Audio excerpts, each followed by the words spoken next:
Swati Rajput MSc classes में आपका हार्दिक स्वागत करती हूँ।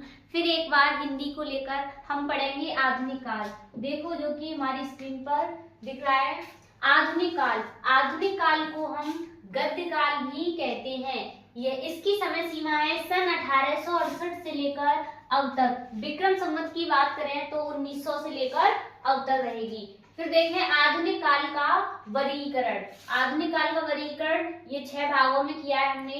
भारतीय युग, पहला युग है हमारा भारतीय युग, जिसे हम पुनर्जागरण काल के नाम से जानते हैं, जिसकी समय सीमा है सन 1868 से लेकर 1900 ईस्वी। कई विद्वान इसे 1850 से लेकर 1900 भी मानते हैं। फिर हमारा दूसरा है द्विवेदी युग। द्विवेदी युग को हम जागरण सुधार काल भी कहते हैं। इसकी समय सीमा है सन 1900 से लेकर 1918।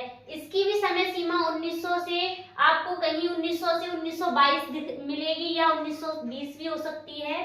फिर हमारी अगला युग है छायावादी युग। छायावादी युग को हम शुक्ल युग या प्रसाद युग के नाम से भी जानते हैं। इसकी समय सीमा है सन 1918 से लेकर 1936। यह भी आपको 1918 से लेकर 1938 भी मिल सकती है कई किताबों में। फिर है हमारी अगली प्रगतिवादी काव्यधारा। प्रगतिवादी काव्यधारा हमारी रहेगी सन 1936 से लेकर 1943 ईस्वी। फिर हमारा अगली है प्रयोगवादी काव्यधारा।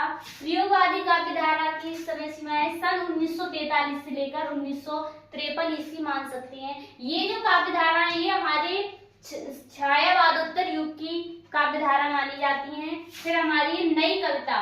नई कविता है, इसकी समय सीमा मान सकते हैं हम कि 1953 से लेकर अब तक।